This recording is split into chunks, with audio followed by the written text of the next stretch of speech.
Why did you do it, Uncle? What, Nicholas? What do you mean? Why did you spy on me for this man Vowells? Why did you send me out there? To Prague?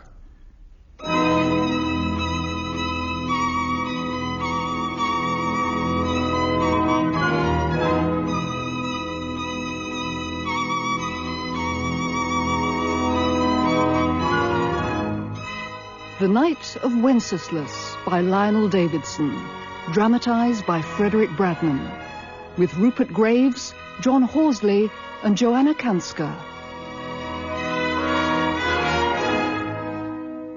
Why did you spy on me for this man Vowells? Why did you send me out there? To Prague? I made that accusation 30-odd years ago.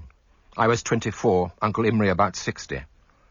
I've not been allowed to tell this story until now, when the face and political systems of Europe have been changed, the President's palace in Prague occupied by Czechoslovakia's once leading dissident playwright, the old spying games finished and done with. What was I like in 1954? Nicolas, be a good boy and try for once to follow my advice. When you've learnt the business thoroughly, you'll take up your full duties as a partner. That's all very well, Mr. Nimck, but I'm in debt. Debt? How can you be? You're getting a very handsome allowance while you learn the business. Do you think you're worth £7 a week at present? All I know is I can't manage. A postman with a family manages on little more. The business Nimck said I was to learn thoroughly had been started by my father in the 1930s to import glass, which was made in his Bohemian factory. My father, who died in 1941, was English and had married a Prague beauty, my mother, whom her friends and myself called Maminka. I'd grown up in Prague until I was 6, and my command of the Czech tongue was good, as I still spoke it with my mother and her Czech friends. Well, I don't know about postman, Mr. Nimck, but I had to borrow a £5 from Maminka a few weeks ago. You should not do that, Nicolas. Borrowing from your mother, that is bad. How is the sweet lady?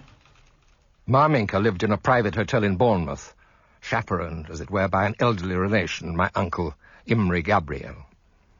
The man I worked for, £7 a week, was Karel Nimck, the brother of my old nanny Hannah, who'd never left Prague. Karel Nimck ran what was left of my father's glass business in England. In Czechoslovakia, it was part of the State Glass Board. And you run a car, which you can't afford, Nicolas. You should get rid of it. I might have to. I don't want to. The car, a 1935 red strap-bound MG, was my pride and joy. I had no intention of selling it. I apologize for these seemingly mundane details, but they are germane to my story in more ways than one. And in 1954, there was Maura, 21, Irish, with a mass of red hair. So you didn't get the rise? I'm seeing him again next week. And that seems satisfactory to you, does it? Well, the little swine says he wants time to consider it. To consider doing nothing about it. Well, perhaps Uncle Biela will peg out and leave me his money. Uncle Biela? He'll live to be 100. Uncle Biela is very relevant to my story. My mother's unmarried brother, who lived in Vancouver and had once told Maminka that I'd be his heir. Maminka was sure he was a $1 millionaire. 2 eggs for you, Mr. Whistler, because you seem hungry this morning. Thank you, Mrs. Nolan.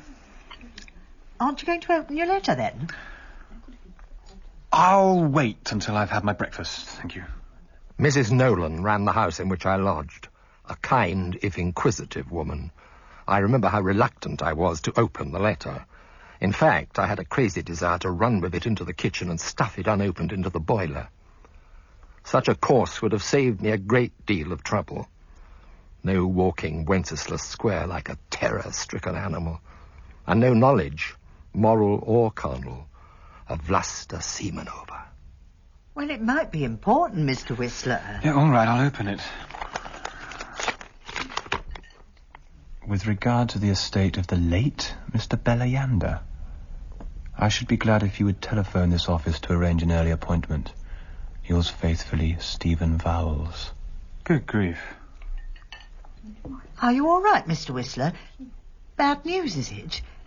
Is it your mother? No. It's about my uncle. He's dead. Oh. Uncle Biela. Oh, I'm sorry.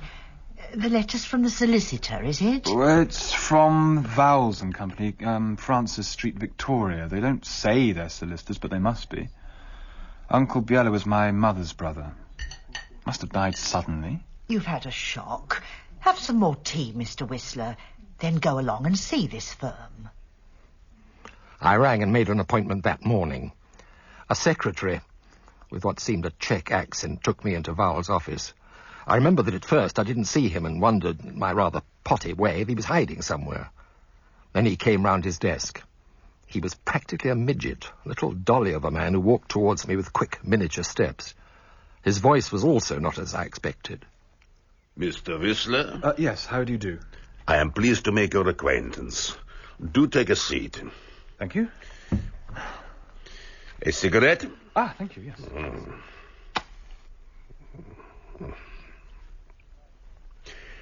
I should like to express my condolences on your bereavement. You didn't know your uncle very well, I understand.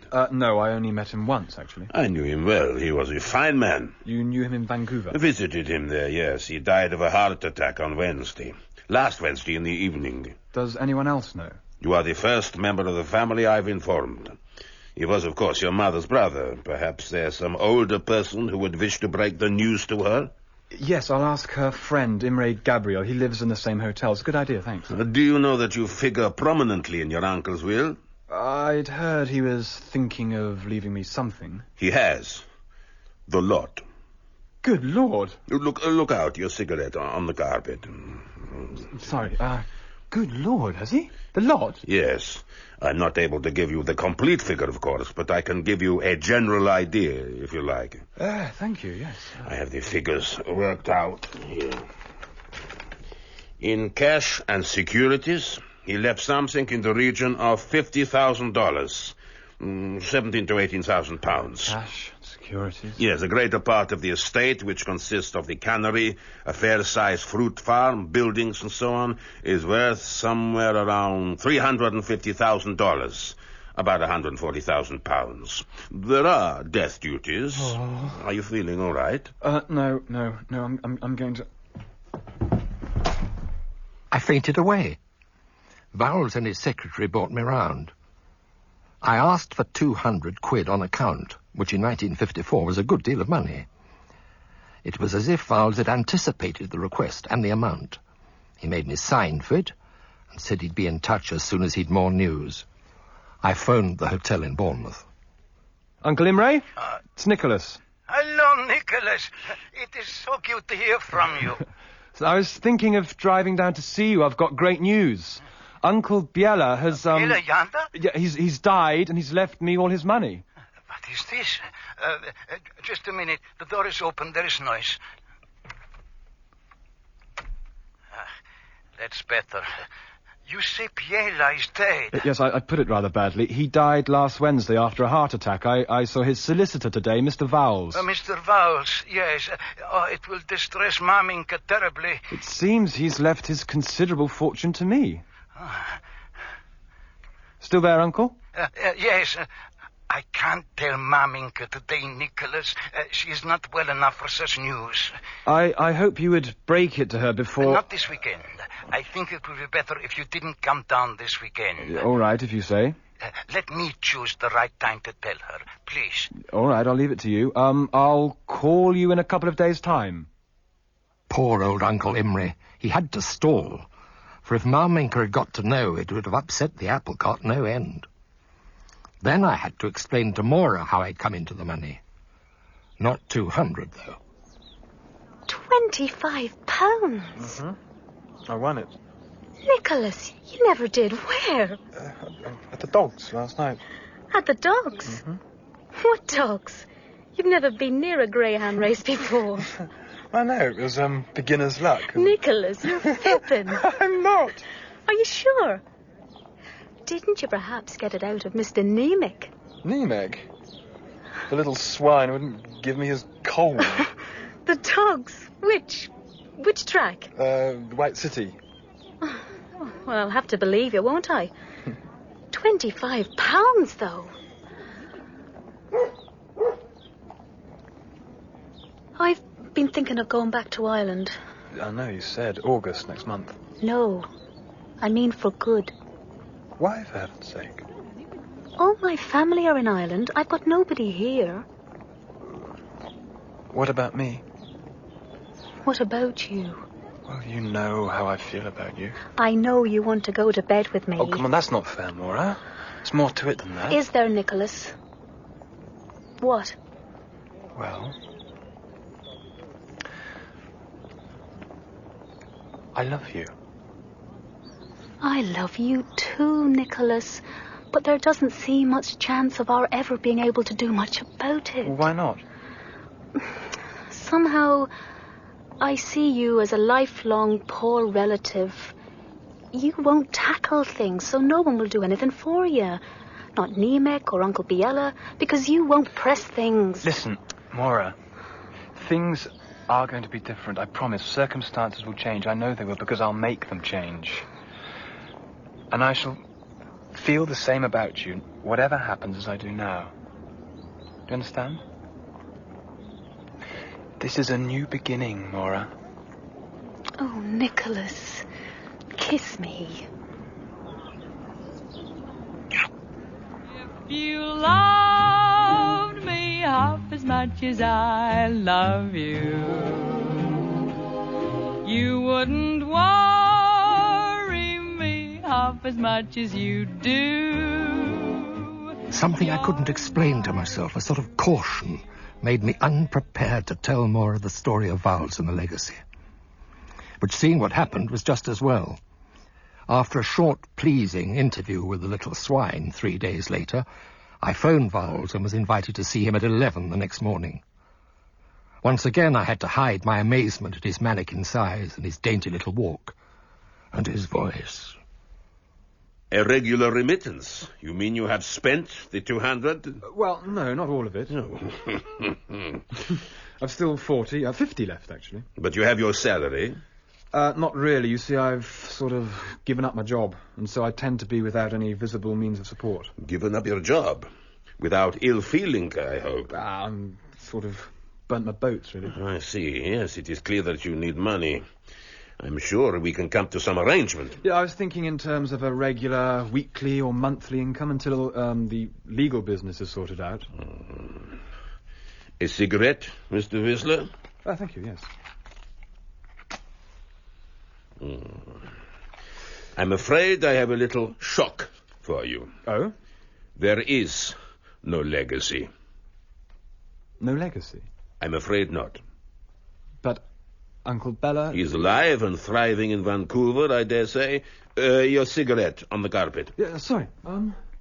I don't get it. What the hell is this? You gave me £200. I lent you £200. Excuse me. Miss Vogler, ask Mr. Pavelka to step in, please, and bring the receipts relating to Mr. Whistler when you come. What is going on, for God's sake? You were a solicitor, aren't you? Once, but now I am but a humble moneylender. I didn't want to borrow money. This is Mr. Pavelka. He will explain why we want you to go to Prague. What, Prague? Dobry den, Pan Whistler. Dobry den? This is a wonderful task you have undertaken, my young friend. What task? Mr. Pavelka is going a little too fast. I should damn well say so. The receipts, Mr. Vowells. Oh, thank you, Miss Vogler. Shut the door after you, please. Yes, Mr. Vowells. We have been looking for some time for a young man like yourself to go on a small mission for us. It is an unusual mission, although not at all dangerous. Oh, good. Bloody good. We realize some inducement would be necessary to persuade you we were serious. In your case, I thought it might be best to place you in our debt in some way, and then offer you the opportunity of cancelling the debt, whilst at the same time earning yourself a handsome fee. I don't believe this. But you must.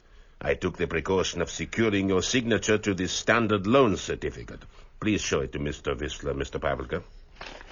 Prosim. You will see that your motor car is down as part security, at a rather low figure, I'm afraid. £50? You little crook, I'm getting out of here. Oh! Mr. Pavelka used to be a well-known amateur wrestler. Champion of Western Bohemia. He may be wrestling champion, but you let me out of here, and I am going straight to the police. You are at perfect liberty to do so, but what will you tell them? You have no letter from me, have you? Yes? Oh, no. No, I'll give it back. The police, should you go to them, will tell you that I am a fairly well-known moneylender. They might think that having accepted a loan and rashly squandered it, you are now reluctant to meet your obligations. But what I don't understand is how did you get to know about my Uncle Biela and the fact that I had expectations there? You have not exactly made a secret of these expectations. Grief, have you been spying on me? Spying? Certainly not. Gathering information on you, that's all. Why? I'm not cut out for this skullduggery. You are exactly cut out for this particular mission. You have all of the qualifications. I haven't any qualifications, Mr. Vowells. I'm not qualified to do anything. And I'm also a coward. I don't know what you want me to do, and I don't want to know, not in the least bit. And don't laugh, Mr. Pavelka. I'd be less than useless to you. I like you. You look like your father. You have no memory, have you, of Pavelka glass? I know nothing of Pavelka glass or of Czechoslovakia or... Nobody has today. It was excellent glass. I had the best factory in Bohemia. I employed a research staff of 27. I'm not really interested. You are astonished, yes. 27. They did nothing but try and make unbreakable glass, not heavy, oven-proof or bulletproof glass. That had been done, but table glass, as fine as anything in the complete range. Please. Now they have found out how to do it, and you are going to Prague to bring the formula back to me. Mr. Pavelka, I don't believe this. This is incredible. Yeah, incredible. But it is so. It has been done, and they will flood the world with it. That must not be so. I don't know anything about glass. I only worked in an office. Mr. Vowells, I beg you, please do explain to him. You need have no fears, Mr. Whistler. It is the easiest job in the world. You see, it was all a matter of finding someone with a legitimate reason for visiting the Bohemian glass factories. Someone the Czech authorities would not suspect. Who better than yourself? Your father was a well-known glass maker and importer. Now you wish to start trading again. Am I to buy the glass? Is that the idea? No, it's not in production yet. You will simply bring back the formula. And do you expect me to memorize it? It will be on a piece of paper, some figures. Which I will have to get, won't I? Can't you see? I'd be a weak link, and I'd be frightened out of my life. They couldn't help but suspect me. Can't you see? I'd wreck your chances. It is very pleasing, is it not, Mr. Pavelka? Yeah. Look at him. I thought I was not mistaken the first time. He has modesty, circumspection, and a childish cunning. Yeah, that's me, and I'm a coward. I'm sure, Mr. Whistler, the Czechoslovak authorities will expect you to be as you are. A typical member of the capitalist class, such as your father was. And now to business. But don't you see... Quiet. Listen to what you are told, my young friend. The moment you return with the formula, I will hand you the loan certificate and will pay you a further £200. Moreover, if you do not wish to return to your old You job... can, of course, come and work for me. How many days will I be away? 4 or 5, no more. And you say someone will give me the formula? It will come into your possession. But how? How will that happen? You must leave that to us. But rest assured, Mr. Whistler, it will be a simple operation. Well, I'll think it over. Of course. You have a few days to do so. Thank you. You will be leaving by plane at 10 o'clock on Tuesday morning. You will not let us down, I know that. Here is my home number. Telephone me on Sunday, please. I'll have to phone from Bournemouth.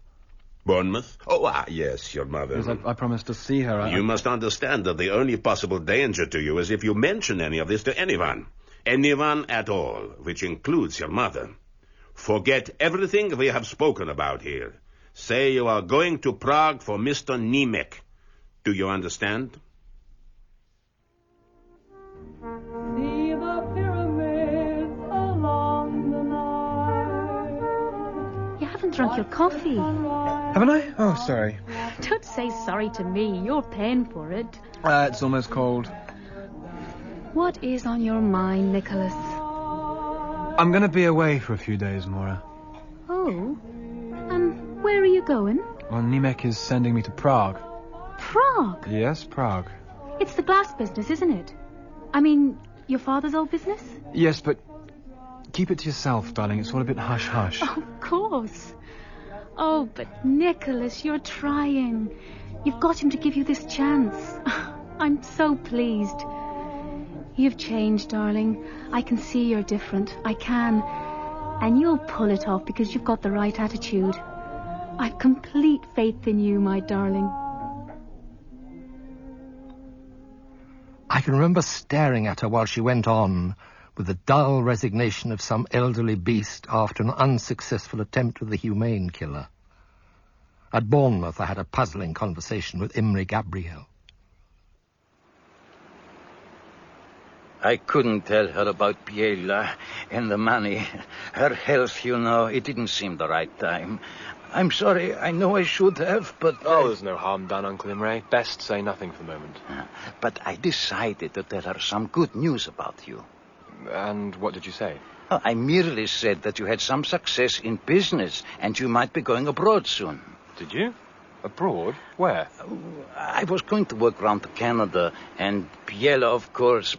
But you see, she at once took it. You will be starting up your father's old business again in Prague. I remember being perplexed, worried even. Prague, I thought. But then shrugged it off as a coincidence. And as it was seldom necessary to speak for the first 5 minutes in my mother's company, I soon forgot it. She was beautiful then, and had all her life, by the way, enjoyed perfect health. I stood looking at her with melancholy affection. Of course, darling boy. I had not the slightest doubt that one day you would open the office again. Can you get the same building, do you think, on the Pishikopi? I used to look in every day on my way to take coffee at Vatsky's in the Vatslavsky Namjesty. They call it Wenceslas Square here, you know. There was a little lift with golden gates and such a darling old man who worked it. He had a fresh flower for me every day. And Nicolas, here, I've written you several letters of introduction to people who count. And, of course, to Hannah Shimkova. You remember Hannah? I gave Mother's letters to Imre as I left, knowing that he destroyed the endless letters she endlessly wrote to the dead. I asked him, I remember, if Hannah, my old nanny, was dead, because for some reason I thought of her as still alive. He assured me she was not alive. On Monday, Vowells presented me with a Norstrand guide to Czechoslovakia, and explained. It will be entirely natural for you to carry a Norstrand. It is the only up-to-date guide to Czechoslovakia. But you must always have it with you. Take it to bed, you mean? At night, place it somewhere safe, but never lose it. But for a short time, when you visit Zapototsky Glass Works, Mr. Pavelka's old factory. There you will leave it on the director's desk, as if you have forgotten it, while you visit the works. It will be given back to you before you leave. With the formula in it? All being well, yes. But do not look for it. That's the last thing I'd want to do, believe me.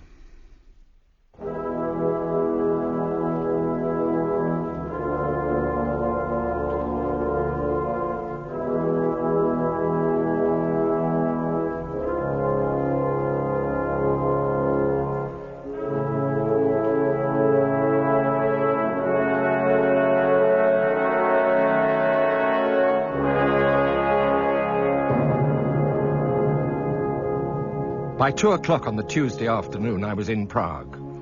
I'd last seen it when I was 18 years earlier. It had an enchantment for me, as if the streets, the monuments, church spires set up a whispering in the mind of, do you remember? And I knew with dreamlike certainty what was round the next corner. I arrived at the hotel, the Slovenska, which was once the Vodsky, where Maminka drank coffee. In an elated mood, I stood outside the hotel and looked down the broad avenue. Despite its name, Wenceslas Square is not a square, to where the great statue of Wenceslas glittered from his iron horse. I found the hotel lobby full of open-shirted men in sandals and remember feeling overdressed. At the desk, a bun-faced woman, rather like Miss Vogler, looked me up and down. I have a reservation. Whistler, Nicolas. Ah, yes, Pan Whistler. And there is a letter for you.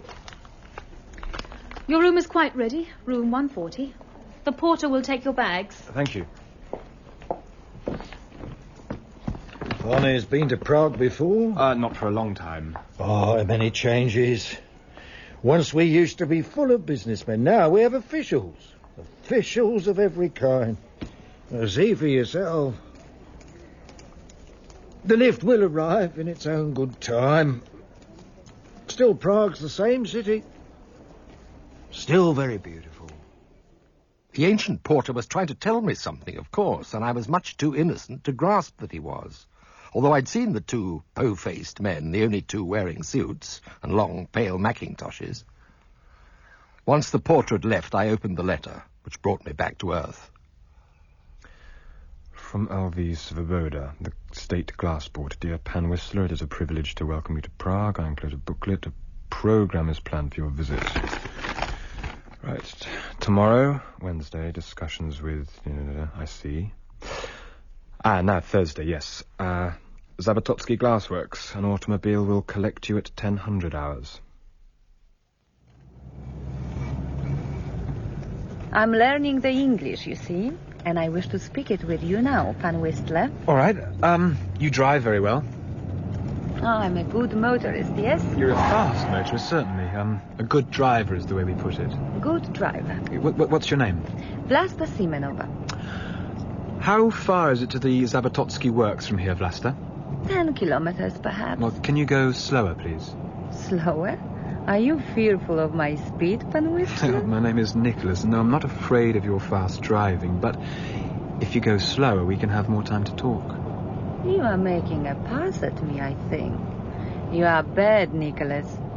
But I will slow down a little. That's better. Do you drive for the State Glassworks Board?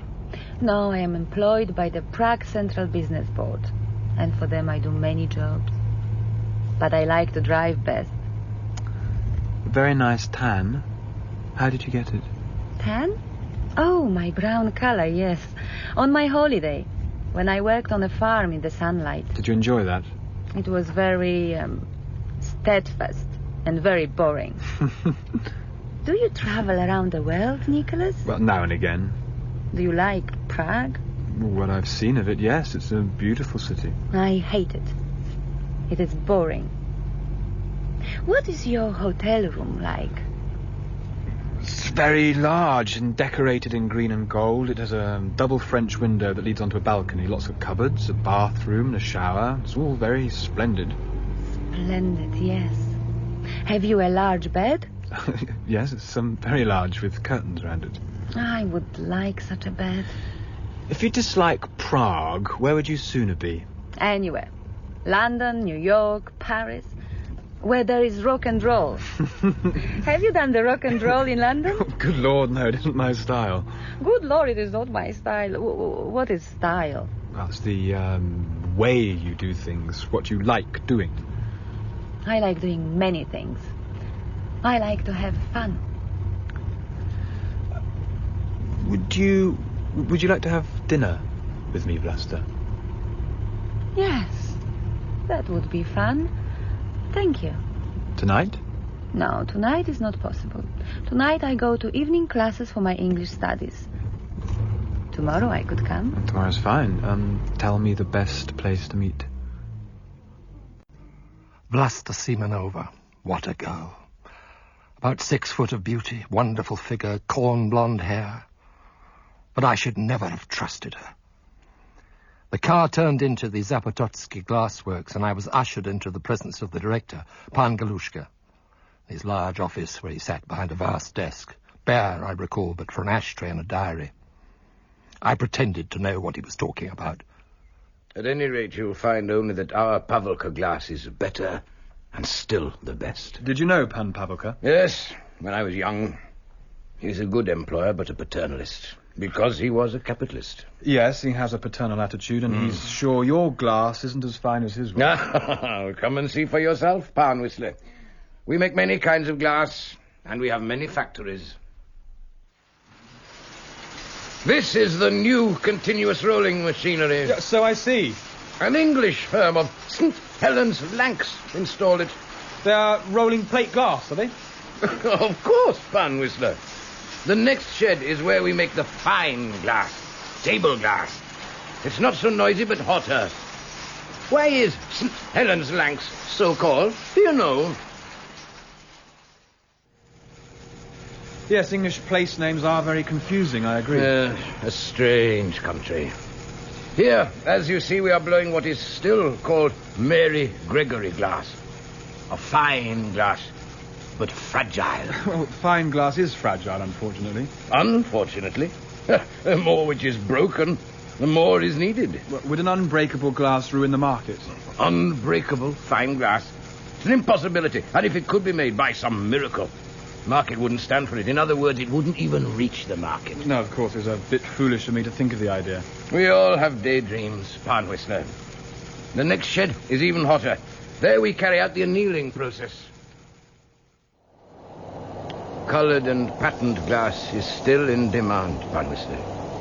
Do you know when the process was invented? In the 18th century, wasn't it? Correct. It was called Bohemian crystal. Today there isn't much demand for such delicate work or colouring. Those colours are very bright, aren't they? Yeah, they are vulgar. We export it to the capitalist West. I wonder what Pavelka would think of it. Well, it's his formula. He invented this way of annealing. I hope you have enjoyed your visit, Pan Whistler. I have. It's been most informative, thank you. Yeah. And now the beautiful chauffeurs will take you back to Prague, hmm? Yes, she is beautiful, but rather tall. Where did I... What's the matter? Are you looking for something? Yes, I seem to have left my Norstrand somewhere. I thought you left it on my desk before we went on our tour. Yes, I remember putting it down. But... Well, it isn't there now. Let's hope my assistant has taken care of it. Stefka? Stefka? Yes, Pan Galushka? Did you find Pan Whistler's guidebook by any chance? Yes, I have it here. I thought it must have been Pan Whistler's. Thank you. A Norstrand is very valuable to a visitor to Czechoslovakia. Don't you agree, Stefka? I do, Director. So Pan Whistler must not leave it about in future, I think. No, I won't. I'll hang on tight to it. Back in my hotel room, I examined the Norstrand, which appeared to be untouched. I thought vaguely for a moment about the conversation with Director Galushka on unbreakable fine glass, and wondered if he was right to dismiss the idea out of hand, although in my dim way I saw his point about it ruining the market. I visited another glassworks on Friday, and in the evening, my last in Prague, I met Vlasta as arranged. After dinner she took me to a small, staid night spot.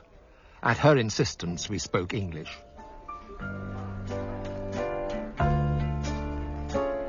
Is it here like a London nightclub, Nicholas? Not really. Although I've only been to one London nightclub, Vlasta. What was its name? It's called the Coconut Grove. I went once. The Coconut Grove? Why the Coconut Grove? Well, it's meant to be a South Sea island, so it's decorated with dusky maidens, girls, coconut trees, blue sea and a beach. This place is not so good, is it? That's very nice. I like it. Tell me about yourself, Vlasta. About myself. I'm 20, and I live with my father. Papa, do you say? Oh, yes, Papa, or Dad, Daddy. We say Dada. My mother is dead. Long. Dad is a musician. We live at Borondov, which is a small way down to the river. And you like rock and roll, that I know. Do you like, other dances? I like all dancing. I would have been a dancer with the ballet, but I growed too much. I like Topsy. Topsy? What is a Topsy, please? Well, Topsy was a girl, sort of, who said she growed too much when she should have said she grew. Oh, grew, not growed. I see. It is an English joke, yes? Well, no, not exactly. Jokes are hard to explain. English jokes in particular. Yes, but they do help to learn the language. Thank you. Yes, jokes do that, if there's pillow talk also. Pillow talk? To learn the language? It's an English saying. A pillow I know of. It is for the head in bed. Yes, that's it. So you mean when people are in bed together, they learn the language? Yes. Perhaps I shouldn't have mentioned it. No, it should have been mentioned. The language of love, is it not? Yes, the language of love. So, should we talk of love? Yes? If you wish. You have had many mistresses? No, not many. How few, then? A few? Let me see. I've never counted. I don't know, really. And do you have a wife also? No, I'm not married. But you have a female friend, yes? A girlfriend? No, I've no particular girlfriend. Please, particular. Not just one. I've a number of friends. A number of girlfriends? A few mistresses? I don't think I've explained myself very well. Perhaps you do not tell me the truth, little merchant. I always tell the truth, Vlasta. It does not matter. Will you dance with me? I'll do my best.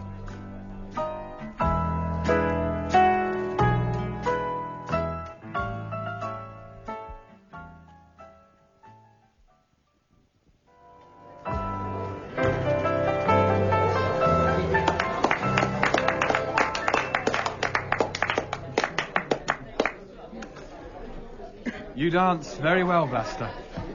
I like dancing, little merchant.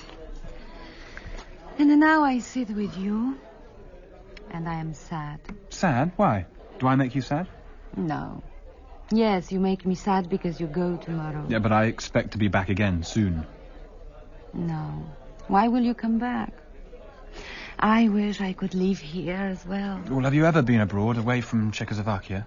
I once went to Hungary, but it was the same as here. But I think this is a very lovely country. Prague is wonderful. In summer it is hot and we have many storms. In winter it is very cold, frozen with snow. I think we shall have storm tonight. I hope not. Do you know about the English weather? Yes. You call it a nice weather for that. Shall we dance? No. You will see me home, please. Yes, of course. Will your father be waiting for you? No, he plays at a concert at Pilsen. A good show. When will he be back? Very late. Perhaps not at all. Then I, drink to the concert at Pilsen. May it go on forever. I think you are a very wicked man, Nicolas. Oh, now don't scream till you're hurt. I never scream, little merchant.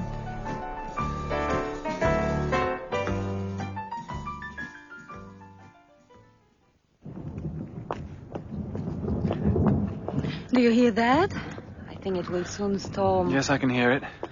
It's become very humid. Humid? What is that? Hot and sticky. Sticky. See how black is the sky? It will empty its bucket. How far have we to go? 3 minutes if we walk with speed. Oh, good grief, it's a deluge! We must run for home, run! We got to her cottage, a large one, I remember, absolutely soaked. We had to remove our garments. She lent me her father's dressing gown. She was sure he wouldn't return in such a storm, she said, and took her dressing gown off. A night to remember. But I shouldn't have trusted her. Somehow, clutching the nostrand, I staggered on the plane to London in the morning, exhausted. And so, 5 days after leaving and 10 hours since parting from the beautiful giantess at Borondov, I was back in my Fitzwalter Square lodgings. Hello, dear. Back already? You're just in time for tea. Thanks, Mrs. Nolan. Brought her a nice book from Prague, have you? This is a guidebook. Who do you mean? Your young lady, Mr. Whistler. Who else? She's been ringing every day. She's not forgotten you. Oh, Maura.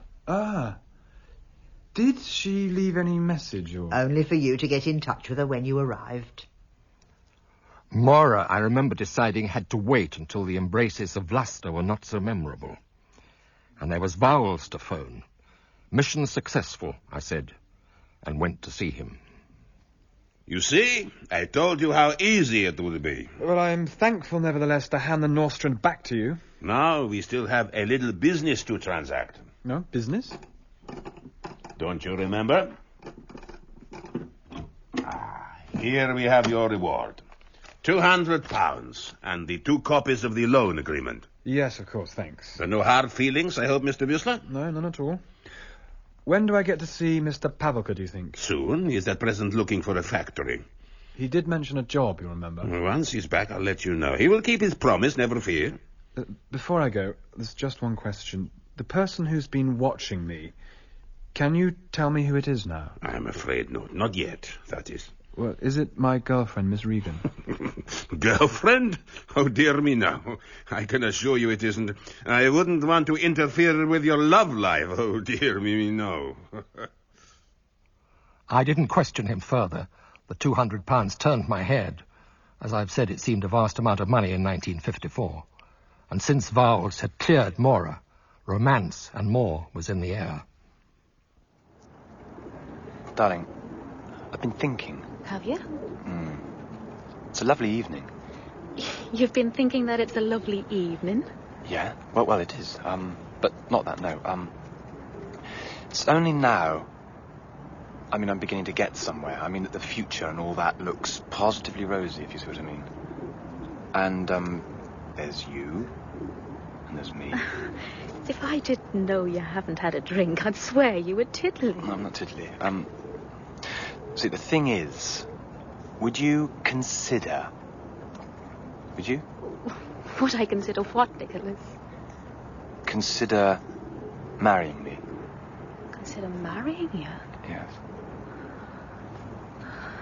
Yes. I'll consider it. It's just that I'd like to marry you. Would you now?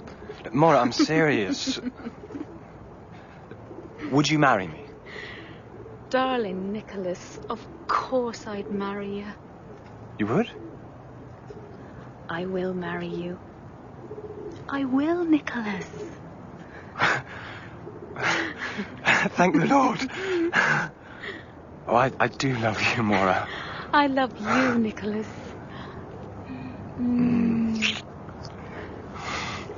I feel like standing on my head. I must tell Maminka. Stand on your head first. And I must meet your Maminka. The sooner the better. We'll drive to Bournemouth on Sunday. I'll ring Uncle Imre tomorrow to warn him. Why do fools fall in love? Why do birds sing so gay? And lovers wait the break of day. Why do they fall in love? You haven't told Maminka about Biela and the money yet, have you, Uncle? No. I've been waiting for the right moment. The heat is not good for her. It's very hot here in the sun. Don't bother to tell her just yet. I'll explain when I see you. See me? Yes. Are you coming down? On Sunday. I've someone I want to introduce to Maminka. Are you still there, Uncle? Someone? Who is this someone? You'll find out on Sunday. Looking back, it's so obvious that Uncle Imre was in Vowell's pocket, but I never suspected until the end. He was old Uncle Imre Gabriel, a harmless, sweet old idiot to me. But I never got to Bournemouth that Sunday. Before then, Vowells left a message for me to call at his office to see Mr. Pavelka at 11 sharp. I breezed in, full of myself. Good morning, Mr. Vowells. Mr. Pavelka, morning. Yeah, good morning. A cigarette, Mr. Whistler? Just the thing, thank you. I will come right to the point, Mr. Whistler. The formula you brought back is incomplete. Incomplete?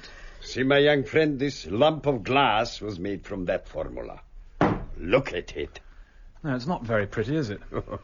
It is cabbage green, which you cannot see through. But is it unbreakable? I could not break it with a hammer. But tell me, who wants table glass which is a bad green and is as thick as a beer bottle? Mr. Pavelka feels that the only explanation is that the formula was written in a hurry.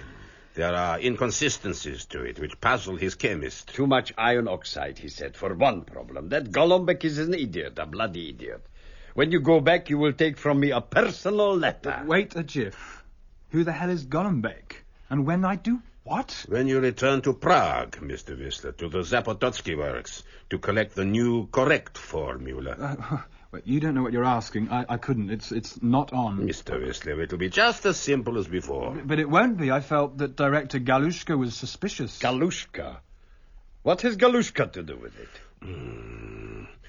Oh, dear. I omitted what you told me about Galushka, Mr. Whistler. I should have warned you. I sacked Galushka years ago. Well, he runs the factory now, Mr. Pavelka. He's Director Galushka, and he's a very sharp man. That agitator runs my factory? Hoya Rosheb Ejemeg. You told me Golombek, Mr. Vowells? I assure you Golombek is our man. I never met a Golombek. Exactly. You weren't meant to. He's a research man. Now, please, Mr. Pavelka, let us keep to the matter at hand. That bloody Galushka. Don't you see, Mr. Whistler, it is natural for you to return urgently after discussions with your directors. From what you told me, they expect you to do so. Yeah, all right, but if I go, what do I talk about? I was out of my depth several times as it was. I know damn little about glass. You will be adequately briefed, I assure you. Well, I hope so. I'll need to be, Mr. Vowells. Last time was not your fault. You did the job you were asked to. You did it very well. Don't you agree, Mr. Pavelka? Yeah. You are our man in Prague now, my young friend. Am I? Oh, suppose so. But what do I have to do this time? We must keep things simple as before, I think. Good. Simple is the thing. Shall I use the Norstrand as before? Why not? They will not be surprised that you're carrying it. But can I leave it on Galushka's desk again? Surely not. I mean, I can't pretend to forget it again, can I? No. This time you must ask to leave it while you see the works. Perhaps you make a joke about not forgetting it again, yeah? Yes. Thank you, Mr. Pavelka. A good idea. Right, so I ask to leave it and make a joke. All right, I'll do my best. This time I will arrange that you see one of these special processes. Something that will take half an hour, say. A special process? Sounds all right. When do I leave? I spent a dreadful day yesterday rushing about expediting things. You will leave on Friday. Visit the factory on Saturday. Back here on Sunday. Another 200 will await you. The thought of another 200, and I threw discretion to the winds. Now I look back, I wonder why I didn't find it unusual, to say the least, that this midget moneylender was rushing around expediting things. And with whom? But such questions never entered my young head, so I told Maura we'd have to postpone the visit to Maminka, as it was back to Prague for the weekend. Maura came to see me off by coach to Heathrow from the long-since-disappeared Cromwell Road reception centre. I'll be damned. Will you? Why? There's Miss Vogler. Who's she? She's Vowells' secretary. She looks pretty grim. Vowells? Who's Vowells, Nicholas? Oh, he's a midget moneylender. Are you joking? No, he's a midget and he's a moneylender. What is he to do with you? It's all a bit hush-hush, darling. What is he to do with your going to Prague? Look, it's a long story and I can't say now. You're not in some sort of trouble over money, are you? No, Vowells is Nimck's problem. Then why is Grimface over there? Well, to see that I leave, I suppose. Oh, moneylenders, midgets, Grimface secretaries, all hush-hush. You're not spying, are you? Flight 28 to Prague. All aboard the coach, please. Look, I must go. Spying? Of course not. Can you see me doing that? I hope you know what you're doing, Nicholas. Yes, I do. And when I get back, I'll tell you everything. I'll hold you to that. Right. Here. I brought you a travelling present. Oh, thank you, darling. What is it? Something to help you find your way around. All aboard! I've got to go, darling. I'll see you on Sunday about 8. Goodbye, Nicholas. Take care.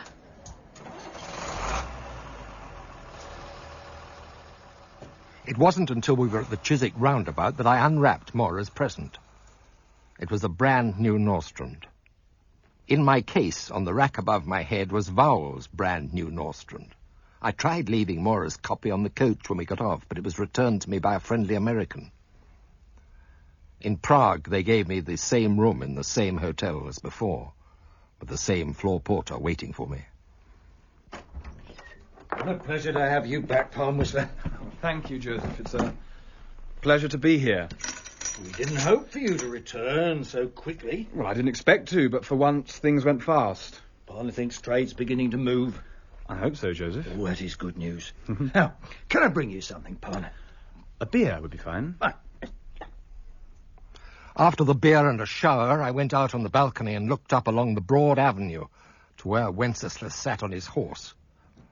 The crowds beneath me steamed in the heat. Trams clanged up and down. Few cars went slowly through the mass of people. All Prague seemed to be on the street. At Vodishkova Junction, a vast poster of Lenin stared down from its high perch. Near Wenceslas' statue, wooden stands were being put up, and I recall wondering why. But I felt above all quite at home, not concerned about danger. There was only the complication of the two nostrums. I left the balcony, took the two books out and put them on the table, examined them. Right, Maura's is a 1950 edition, Vowells 1953. And shut, they're exactly the same. All right. Mark vowels in some way. Now, where's my pen? Oh, damn! The books. No, mark them first. Mark just one, you damn fool. Put a dot in the right-hand corner of vowels. Right. Now answer the bloody phone. Hello? Yes? Oh, yes? A car at 9 tomorrow. Good. No, straight to the Zapototsky works, please. Thank you. Goodbye. Oh, what the hell? Just a moment. Hide them. Maura's in raincoat pocket. Vowels back in the case.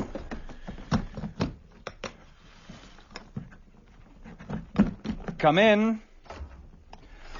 Oh, it's you, Josef. I was on the phone. I wonder if the party would require another beer. Oh, no, not a present, thanks. Oh. And Josef, I've been out on the balcony. Why are they building stands? Oh, big parade on Sunday. What parade? We'll celebrate the founding of our socialist state party. We have the parade on this Sunday each year. They say this one will be the largest so far. And will Prague be even more crowded on Sunday? It's pretty packed now. All very crowded, Barney. You should stay and see the parade. Well, I wish I could, but my flight is booked for 2 p.m. I hope the car will be able to get through the crowds. This time the car which took me to the Zapototsky works was not driven by Vlasta. I remember being relieved and annoyed at this. At the glass factory I was shown some process or another, I've forgotten what it was, left my nostrund in Galushka's office and collected it from where I left it on his desk when I left. As Vowells had said, once you stopped worrying, there was nothing to it. Back at the hotel, my room was stifling. I opened the balcony windows. Noise drifted in, now reinforced by military music from the loudspeakers which lined the square. I've brought you your iced pilsner, Palm Whistler. Thank you, Josef. Are you going to rest, Parney? If I can, with that row out there. Oh, they're testing the loudspeakers, Parney. Will you give me a call at 5:30, please? Certainly, Parney. Oh, do drink your pilsner while it's cold. I will, Josef, thank you. Oh, it's awful strong export stuff. Horrible. I'd better pretend I've drunk it for Joseph's sake. I'll try to remember clearly the sequence of things that followed. I emptied the beer down the wash basin, brought the empty glass back so it looked as if I'd drunk the stuff. Blimey, I feel sleepy. I felt heavy-lidded. Closed my eyes. I must have dozed off for a few minutes. In this half-sleep, I heard a tap on the door, and then it opened. Are you asleep, Barney? Drunk your pilsner? I didn't want to talk, so feigned sleep. I heard him sniffing the glass. Then he moved away. I opened my eyes a slit. He shut the windows. The room became very quiet. Then he began searching the room. I remember thinking... God, the beer was drugged. That's why it tasted so vile. Where's his briefcase? Wardrobe. Suitcase. Oh, nothing there. The briefcase was under the coverlet by my side. I lay watching him. He was talking to himself. Where is it, Barney? A raincoat. I saw him put his hand in a pocket and withdraw it, holding the nostrund. Maura's nostrund, I thought. Let's see if there was nothing. I couldn't see exactly what he was doing, but it looked as if he was cutting the nostrund carefully. I lifted my head a fraction, and in doing so coughed, half vomiting the beer as it rose in my throat. Josef swung round, and in doing so dropped the Norstrand. Oh, you're woken up, Barney. Good sleep? Yes. How long have I slept? Oh, half an hour, Barney. It's 4:30. Oh, I came in to shut the window. Noise is worse than ever. Shall I put your raincoat in the wardrobe? No, it's fine now, thank you. Oh, this book must have been in the pocket, Barney. It's my Norstrand. Put it on the table, please. Thanks. Yeah, I'll leave you to wake up, Barney.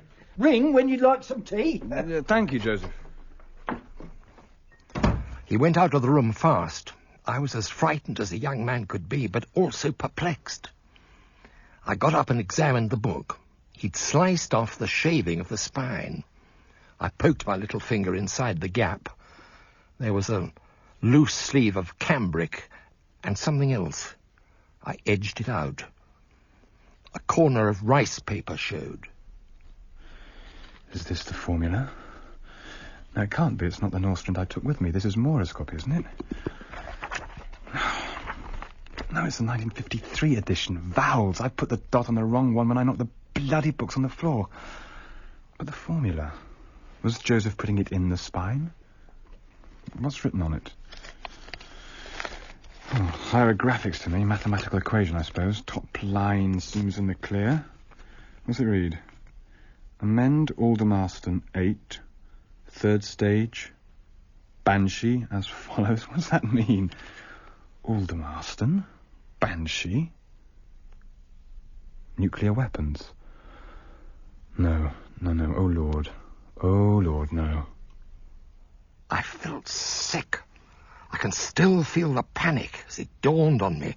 I wasn't being employed to bring a formula for unbreakable table glass out of Czechoslovakia, but to bring a formula from England into Czechoslovakia.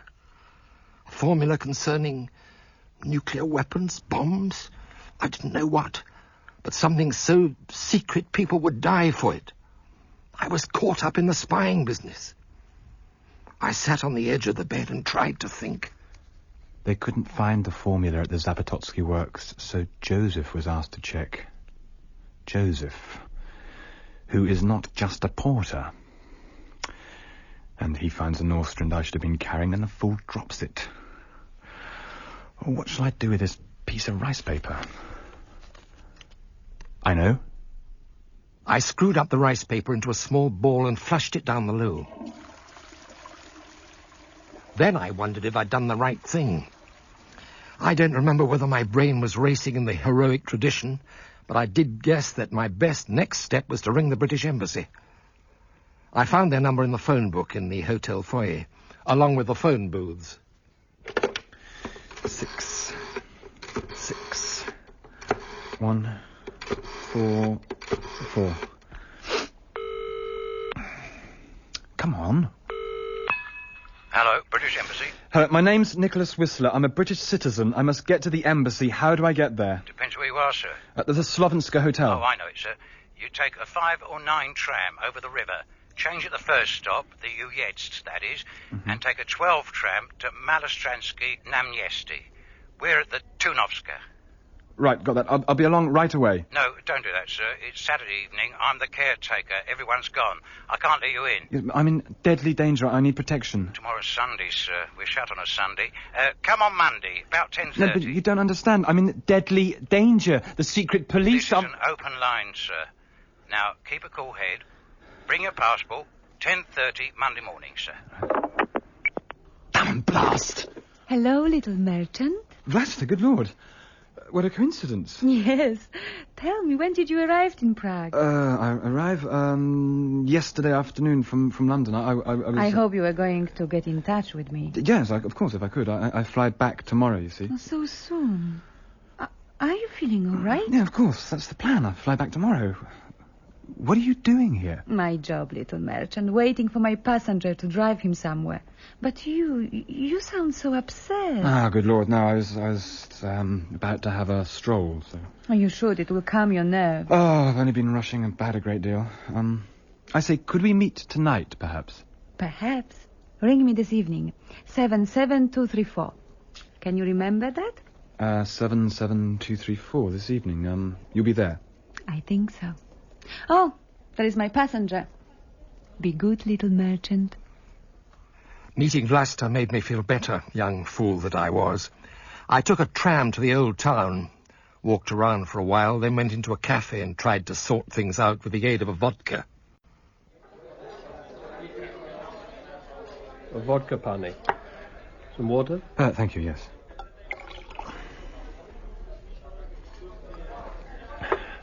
So why drug me? It's a pity they didn't succeed. None of this, then. Why not arrest me? Find the right nostrand, find the formula, say arresting me was a mistake, and let me go. Did they think I was a double agent, that I didn't bring the formula? No, they knew I had the formula. Josef found it. 2 nostrands didn't help. So now they'll probably be looking at both of the guides and no formula in either, so they'll reckon that I have it, must have taken it, and will try to pass it back to the embassy. Will they believe that in panic I flushed it down the WC? No, they'll think I've passed it on to someone this afternoon. Oh, hell's bells, I've done it all wrong. I walked slowly back through the packed streets with the loudspeakers booming out waltzes. I didn't feel like waltzing. In the hotel lift, I was joined by a man wearing the long, standard, pale-coloured mackintosh. He seemed furtive in some way. He got out at my floor and walked quickly to the door of the room 2 before mine. It was open. He went in. I heard a girl laugh. Josef was standing outside my door. It was open. I went in. Josef shut the door firmly behind me. There were 2 of them waiting for me. One was a big man, the other smaller. They wore the usual long, pale raincoats, unbuttoned in this case. Pan Whistler? Nicolas? Yes, that's me. What can I do for you? We must ask you some questions. Look here, who are you? SNB, State Security Police. We have been waiting a long time for your return, Pan Whistler. It's not my fault. I didn't know you were here. As you see, we have found both your nostrands. 2 different editions, Pan Whistler? Yes, one was given me by a man called Vowells. That's the 1953 edition. The 1950 edition was given me by my girlfriend. Where have you been, Pan Whistler? For a walk. Quiet drink. Where did you walk? Oh, I took a tram into the old town, walked around for half an hour, had a drink at a cafe, and took a tram back. Why did you go for this walk? Oh, I wanted some fresh air. I often walk in London. We all do. Did you meet anyone? No, of course not. I don't know anybody in Prague. Did you speak to anyone in the cafe? Oh, only to the waiter to order a vodka. You're not frightened of us, are you, Pan Whistler? No, I don't think so. Why, should I be? I don't know. You've broken my nose. No, not that time. Oh! Look, stop it, for God's sake. What do you want? My friend's only trying to help. Now listen to me. Look, I'm a British citizen. You can't... Shall I break your nose, Pan Whistler? No. What's this about? I don't understand. You know very well what this is about. And we know you're playing for time. So you may be able to think up the sort of lie which might satisfy us. We know you found the rice paper in the Nostrand, because it was there when the man you know as Josef found it. Only you woke up too soon. I wish to hell I hadn't. It would have been better, but you did wake up, and you saw Josef with the Nostrand. You took the rice paper, you saw what was on it, and you went somewhere, and you gave the paper to someone. Who this person is, we don't know, but we shall get you to tell us. I met no one. Perhaps you have the paper still on you. No, I posted it. Posted it? Yes, I posted it. Posted it? To whom, Pan Whistler? Well, to the man who sent me here, Vowells, in London. It didn't occur to you to destroy it. Well, why should I? It's a formula for unbreakable table glass, that's all. Huh? A formula for what? Fine glass that's unbreakable. Of course, Vowells was having me smuggle the formula out. But is that what you believe? That was what I was told in London. You are either very stupid or very clever, Pan Whistler. If you posted it, we can intercept it. Then we shall know if you are stupid or clever. Or telling the truth. Which, for your sake, I hope you are. You must come with us. It's raining out. Take your raincoat. Right you are. I can't think how I found the carriage, but I threw my raincoat over their heads. They were standing side by side. I cracked the 2 heads together, turned out the light, threw open the balcony door, slipped into the bathroom and hid behind the bath. It was done in seconds. Out! Oh, the bastard! The English bastard! Put the bloody light on! When I get him, I'll break his freaking neck! If he went out the door, Josef would have got him. Joseph, did you get him? He didn't come this way. He couldn't have. You let him escape. Hey, you said he was harmless. He must have gone over the balcony. To the next balcony. There's a fire escape there. Right, downstairs. You stay here, Joseph. He'll have to come back for his passport and wallet. The bloody Englishman! You better find him! Or we'll be sent to Chesky Budiovici to chop down trees. My luck held out. Behind the bath, I found a length of lead piping. Joseph was standing with his back to me, facing the open window. Oh! Look, I hope I haven't killed you, but I want your porter's uniform, Joseph. The uniform was a bit large, but it did. I took my wallet and passport and went into the corridor. I needed a standard-type raincoat. My own was too distinctive. I recalled the man who went into the room too from mine wearing one. The door to that room was ajar. Excuse me. Oh, I say. Yes, darling. Do you always go around without a stitch on? Sometimes it's more convenient, darling. What can I do for you? I want his raincoat. Do you mind? Is that all? Sorry, yes. You're no porter, are you? Listen, don't ask questions. It fits you. What do I tell the owner when he comes out of the bathroom? Tell him a policeman took it. Don't catch cold. I bolted down the back stairs and went out through the staff door. There was a policeman on guard there already. Sorry, comrade, no one is to leave. They've sent me to get something from the chemist to pull him round. They've nabbed him. I'm the floor porter on his floor. Well, ring it up and ask them if you like. All right, but you stay here. A trusting soul. I ran down the little alley into the square and jumped on a tram. I sat in it wondering what to do next, not having a clue. Hold on. What's up? See for yourself. The bloody SMB, they've stopped every tram. If you're in a hurry, I'd get off and walk. Thanks, I'm in a hurry, all right. Ahead of me, the line of trams had the Startny, Narodny, Bez Pesnost, the SNB, in pairs going through them looking at everyone's papers. They hadn't wasted much time. I stood there at the square's north end looking down the Wenceslas statue through the mass of people, wondering what the hell to do next. The rain had stopped. I unbuttoned my stolen raincoat. The loudspeakers were now playing folk music. A band of youngsters swept up to me. Hello, look at him. He's got his big brother's uniform on. What's he doing at this time of night? I'm waiting for someone. Go away. That's a Slovenska hotel uniform. Are you a porter there? No, I'm an SNB man in disguise. Oh, look out! You can't make fun of our Greek security police. Because they don't exist. No! Fancy letting you out of the hotel in the wrong uniform. It's smart, but it's a sight or two too long. Well, they didn't have a uniform to fit me. I've only just joined the staff. Are you waiting for someone? I said I was, didn't I? I bet it's your girlfriend. And I bet she's a chambermaid at the Slovenska. She's one of the guests. That's why we have to meet like this. Go away. The guests? The hotel is full of tarts and foreigners. Well, she's a foreigner, of course. Now, go away. What about the Englishman at the hotel, the one who killed the two SNB men? Well, where did you hear that nonsense? It's all over the square. That's why the SNB are all over the place. Look at them! And they've sealed off all the 9 side streets, so something must have happened at your hotel. Well, I heard a sort of commotion as I came out, that's all. That must have been the murderer getting away. So look out, there's a murderer among us. Are you coming with us, Porter? No, I've told you I am waiting for my girlfriend. I'd nowhere to go. I couldn't just stand still, as if waiting for a girlfriend, so I trudged up and down Wenceslas Square for what seemed an eternity. And then as the crowds began to thin out, the SNB became more in evidence. Lookalikes in long, pale yellow raincoats and grey hats. I buttoned up my raincoat and walked behind 2 SNB men. The bloody music's finished for the night, thank Lenin. And what's the latest? Did they give out anything useful? I'm sure he's wearing a porter's uniform. Well, it's just on 11. By midnight, he'll be the last idiot out and about, walking up and down in his porter's outfit. Oh, you remember that film, Charlie Chaplin, when he was dressed as a waiter, walking up and down all by himself?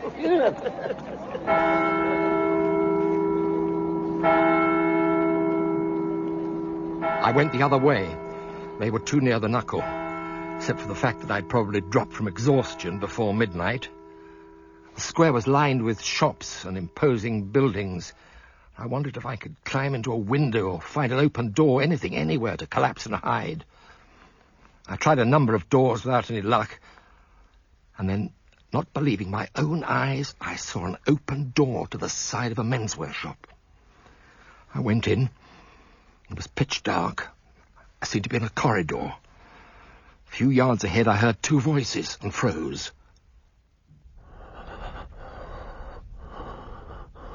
Come on, Paula. I've opened the door. Come in. It's horribly dark. Where are you? Here, in the corridor. Those tailor's dummies give you the creeps. Yeah, there's one just ahead of you, so don't get a shock. So there is. No one much about, except for the SMB. Don't bother with a bit of breaking and entering. It's below their dignity. Right, let's beat it. Shut the door after us. I was so rigid with fear that I suppose I was as still as the tailor's dummy.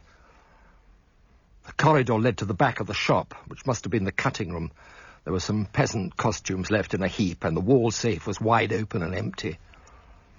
The street lights coming through the shop window gave some illumination. I saw two figures stop in front of the window, so I crept through the shop to hear their conversation. Midnight in 10 minutes. Then we do a sweep of the square. If that doesn't pick him up, means he's being helped. I wonder who'd do a daft thing like that. Yeah. The peasant costumes reminded me that tomorrow was fancy dress, as it were, the big parade. There was a kitchen behind the cutting room where I found some bread and beer. I slept for a few hours on a lumpy sofa, and first light found a costume that more or less fitted, some oversized heavy boots and a dreadful little hat. I reckoned that the shopkeeper wouldn't turn up on a Sunday, so waited for the square to fill up a bit and went out and joined the other phony peasants. Comrade peasants! We form up by the statue of Wenceslas! Doing that wouldn't help me get to the embassy, so I got on a tram that took me across the river to the park, which ran along the river bank in front of the embassy. I noticed as we went through the square that there seemed to be no SNB about. We're coming to the area. Stop. Thanks very much. Where do you come from, lad? Where? Treblich. I have a big glassworks at Treblich. A big glassworks? Well, I never. Hello, what's up? Look at them swarming all over the place. It's the wretched SMB. You'd better have your papers ready, my lad. Papers? I've left them at home at Treblich. Oh. The SNB, of course, had reckoned that I'd try for the embassy, and no doubt they knew it was shut on a Sunday, so I wouldn't get in. Wearing my village idiot face, I went as near the building as I dared, noticing that there was a milk depot about 300 yards away. This lodged in my memory, as if the self-preservation instinct was unconsciously at work. By now I could hear the parade in full swing.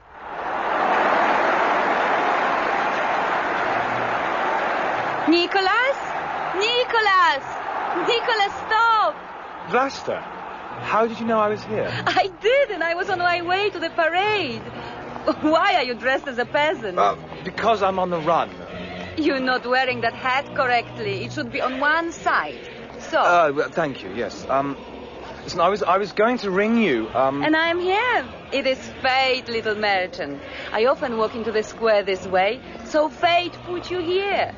Oh, the bolero, I think, is too tight. Well, I had to make do with what I could find in the shop. In a shop? Oh, it's a long story. Listen, can you help me? It depends what trouble you are in, my little merchant. Well, take me back to your place, please. I can tell you there. Or is your father there? And, He's away until Wednesday. All right. I'll take you home with me. Now, come and sit beside me, little merchant. Oh, I'm exhausted, Vlasta. And do take that silly hat off. Oh, I forgot I had it on. Now, explain to me. Why are you disguised as a peasant? What is it you have done? Is it something against the state? In a way, yes, but I never meant it to be. It's also against my country, but I didn't know. So I thought I was to be secretly given a formula for some sort of glass. Oh, yes, when you went to the Zapototsky glass. No, that's where it all happened, but only not as they said. I was carrying a very secret formula in my Norstrand, secretly. Was this for some glass also? No, it was a British state secret, a formula about atomic, things, nuclear power and so on, I think. But you don't know for sure. Oh, I found it by mistake, really. I had a quick look. Have you still got it? No, I destroyed it. Destroyed it? How? I flushed it down the loo. But your secret police don't believe that. They think I've passed it on to someone. They know it's not on me, and so they're after me. Now I'm trying to get to my embassy where I'll be safe. Do you understand what I'm saying? If the SNB is after you, that is bad. Bad for my father and myself also. No. That's why they mustn't know I'm here. They want that formula, and I can't give it them. Oh, I must answer that. Vlasta here? Yes, I got back quite safely. Thank you. No, there was no problems. Yes, I have the car here. Yes, it was a very easy trip. I'll ring you tomorrow as usual. Thank you. Goodbye. That was my boss. So, what do I do? To get into your embassy, you mean? Oh, I've no plan. The SNB are all around it. I sometimes drive people to the British embassy, you know? No, I didn't know, but of course you would, yes. Perhaps I could hide you in the car. In the boot, perhaps. Oh, Vlasta, darling.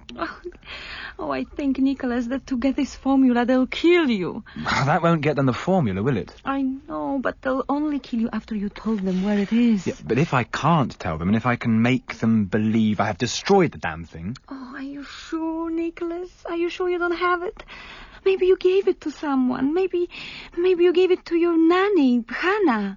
Oh, no, she's dead. Maybe to her husband. Oh, no, you wouldn't trust him, oh, Nicolas. I know. Let me take the formula to the embassy for you. Why not? And then your people say, we have the paper, so you must let Pan Whistler return home.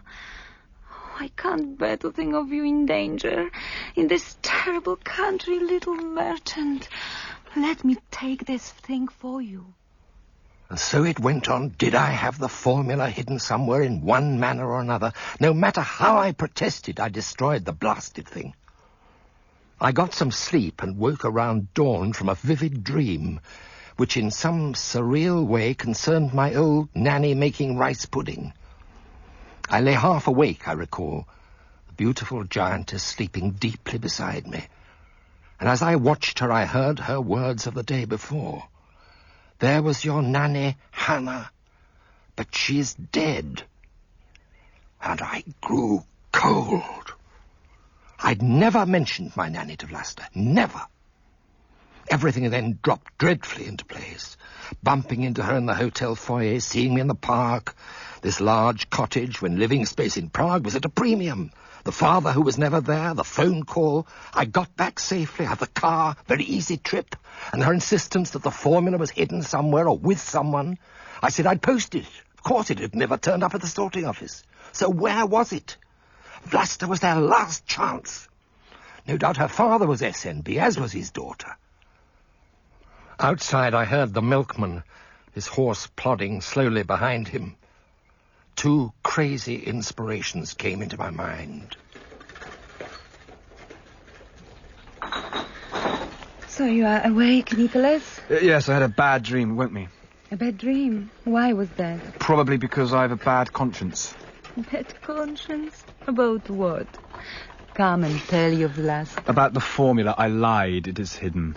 You see, I knew. Now, if I collect it, will you take me to the embassy? Of course, my little merchant. I have the car outside. But, what am I going to wear? I'll give you some of my father's clothes. They'll fit you.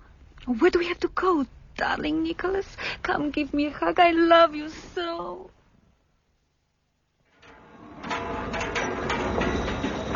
I hid it across the road in the milk depot. It was as near to the embassy as I could get. I put it in an empty bottle and hid it where the lorries are parked. Are you sure no one saw you? Oh, they took no notice of me. I was an idiot peasant lad come to look at the great big lorries. That was clever, but now what will you do? Well, the only thing I can do, go into the depot casually, find the bottle, smuggle it out. They're busy. No one will notice me. I'll be waiting for you. Good luck. Right. Here goes. I walk across casually. Well done, little merchant. the English stiff upper lip. And in you go. Good.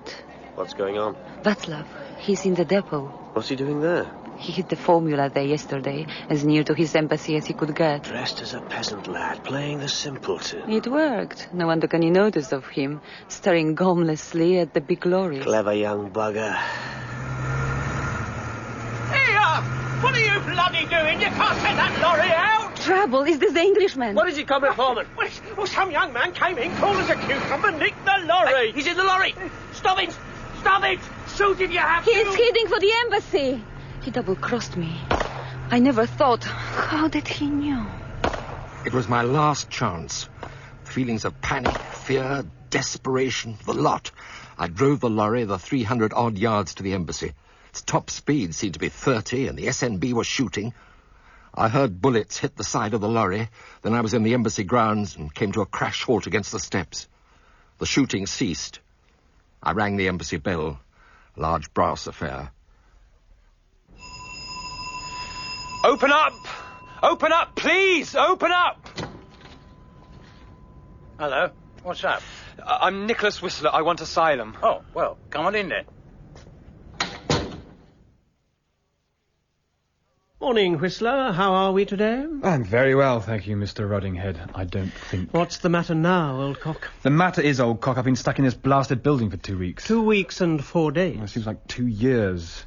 Are we going to go over the facts yet again? Serves you right for flushing things down the loo. Well, perhaps I should have swallowed it instead. And I've got to earn my keep. You can't recall any of the mathematical equations, of course? Oh, don't be daft. I'd have to have a photographic mind. So it was only Aldermaston, figure 8, third stage, Banshee. That's all. I just wondered if you'd come up with something in your sleep, old cock. One thing. Ah, yes? Why the hell didn't they send the thing through the usual channels, a diplomatic bag or by a diplomatic messenger? Diplomats try to distance themselves from spying. Messengers can be corrupted, bags searched. So they thought of midget man Vowells? Probably. Anyway, he's been locked up, I'm told. And the wrestling champion Pavelka? He was duped too, old cock, like you. He hasn't a sou, lives in a bed-sitter in the Bayswater Road. Do you know who gave Vowells the gen on me? It's most likely your uncle, Imre Gabriel. Imre Gabriel? Yes. That would account for his panic, his not wanting to tell Maminka, of course. Duped by him? Duped by Vlasta? And who wouldn't be by that beauty? Her information about your old nanny, though, Hanna Shimkova, was wrong, you know. You mean she isn't dead? She was looking remarkably lifelike when we sent someone round to see her last week. I could have taken refuge with her. They didn't want you to do that, did they? No, of course not. But it was Imre Gabriel who told me she was dead. Why did he do that?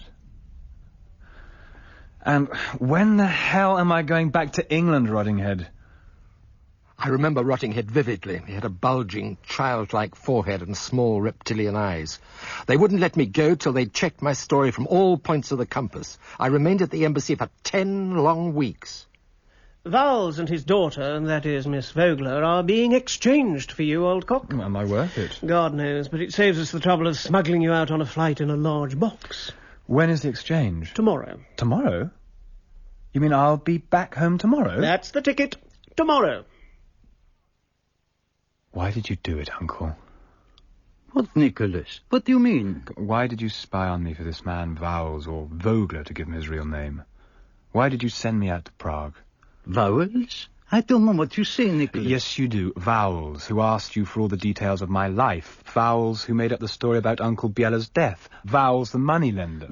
I should like you to understand, my boy, that it was all meant for the best. I'm sure you thought it was. Was it a bad thing? Was it not better than working for Nimck? You don't want to understand, do you? Did you know that Vowells was going to make up a story about Uncle Biela dying and the legacy and...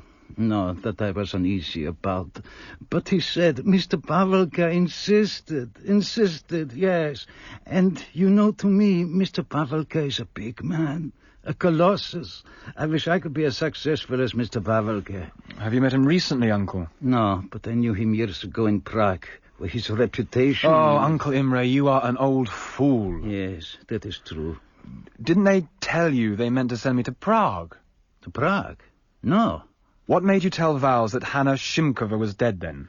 Because this man you called Vowells started asking me if you knew anyone in Prague. Because he was sending me there. I should have put two and two together. I remembered Hannah was still there, and I didn't want trouble for her, or for you, so I said she was dead. It was a white lie. A white lie? Oh, what else can I say, Uncle? It's not too good a story, is it, your story? That is not the worst. There is the money. What money, Uncle? The man you call Vowells. He gave me £50. I can't give it back. I spent it. Well, you won't have to. Vowells and his daughter have been deported to Czechoslovakia. He was a lawyer in Prague, you know. We knew him as Volkler. Two men came and asked me many questions about him. I told him that we all knew him. All the emigres know him, I said. I'm sure you all did. Nothing would surprise me anymore. But, Nicholas, as one door closes, another opens. So now you can go to Canada with a clear conscience. Oh, come... Uncle, not that trick. Not the Biela daydream with me as his heir and so on. Why do you speak like that? Well, you know why when it comes to Uncle Biela. You mean you don't know? You haven't heard? Heard what? About what? What? He had, of course, left the important news until last. He showed me the letter, addressed to me, from Uncle Biela. It made me his heir, asked me to come to Canada, and sent me a one-way ticket. That was 30-odd years ago. And as I said, I've had to keep this story to myself until now. Although I did tell Maura most of it after we were married. Most of it. I thought it better not to mention the beautiful giantess. In The Night of Wenceslas by Lionel Davidson, dramatised by Frederick Bradnam, Rupert Graves played young Nicholas, John Horsley, old Nicholas, Joanna Kanska, Vlasta, Jonathan Adams, Vowells, Sandor Eles, Pavelka, John Webb, Nimck and Roddinghead, Steve Hodson, Galushka, Teresa McElroy, Maura, Philip Anthony, Josef, John Church, Uncle Imre, Linda Polan, Maminka and Mrs. Nolan, Matthew Morgan and Keith Drinkel, the security police, and Federe Holmes, Paula. The play was directed by Matthew Walters.